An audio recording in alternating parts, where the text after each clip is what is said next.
To change the narrative of fatherhood. A lot of times when we talk about dads, especially dads, black and brown dads, the conversation starts with child support, incarceration, domestic violence, absenteeism. And by no means do I ignore that those issues exist, but we can't start the conversation there.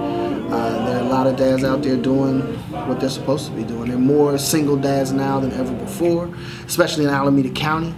And Father's Corps is pushing to ensure that there are services and supports in place to support those dads.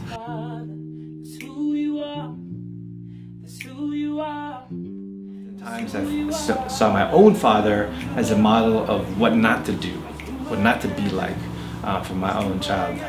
Who's a man who was emotionally distant and physically distant too, and sometimes hypermasculine and violent and all of that type of thing. So how do I not do that?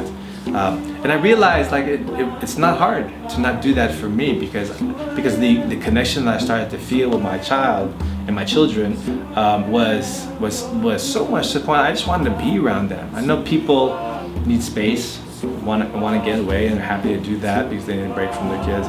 But I haven't found that yet.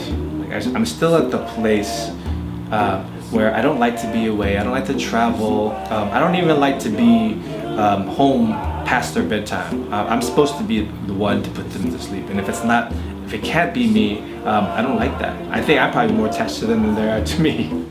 Transitioning to living with him, it was a total readjustment, especially considering that I'm a young man at that point in time, coming into my own, and now I'm living under the roof of my father, who's already been through there, been down that street. So he and I, we didn't necessarily have the greatest relationship or the relationship that you would love to have. Although, like now, looking back as a father, like I appreciate everything about my father. Like I appreciate even the stuff I hated about him that I still hate to this day. I appreciate everything because I see myself embodying a lot of those tendencies.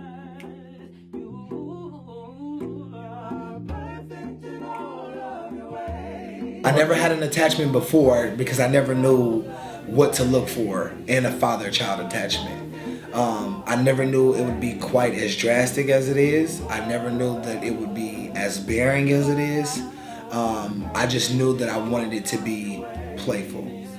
Before I had kids, I always thought that if I did have a kid, I would want to play all the time with him. That's just... Nature hike. This is fun. I wish we could do it a lot of times. Yeah, we're on the nature hike. 1/17/2017, me and baby Jaden. Actually, big boy Jaden, no longer a baby. The most drastic part is him actually being embodied to me, wanting to be up under me, wanting to be next to me, wanting to have my attention, wanting to try to please me. My son does that all the time. He looks to see if I'm watching him and he wants to hear me say, "I'm proud of you." So those things are like, to me, really extreme. That attachment is something that I could have never prepared for. You have to support your other half so that you both can work together as a team, but it's just about spending time, being there,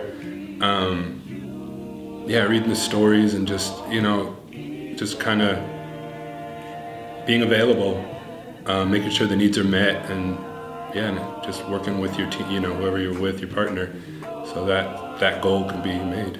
A bigger step is fatherhood is now a strategy in First Five's strategic plan. I mean, the message that I want to, that not I, but we as a program want to convey is the importance of serving the whole family. For a long time now, and again, I hate to keep repeating myself, but especially in early childhood, the focus has been on mom. Now, I don't want to change that focus. I just want to expand that focus to make sure that dad is included. Because dads play vital roles. I mean, the research shows dads play vital roles in their kids' lives, and they play different roles than mom. So kids are actually missing out on something when we don't intentionally engage. You ready to go? Yesterday she said. This one's going.